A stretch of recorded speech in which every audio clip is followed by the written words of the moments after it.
Prestani na tren, želim da se pomolim za tebe. To što gledaš ovaj video nije slučajnost.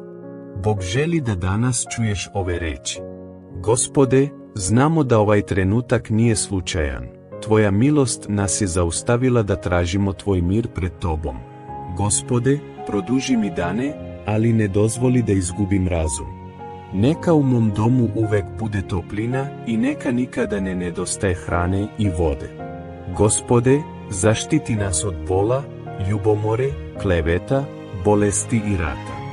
Gospode, blagoslovi moju decu, unuke i bližnje.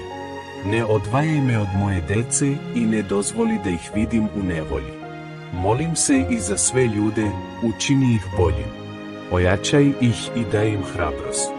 U teškim trenucima, svako ko napišeći Amin i podeli ovu molitvu videće pozitivne promjene u svom životu.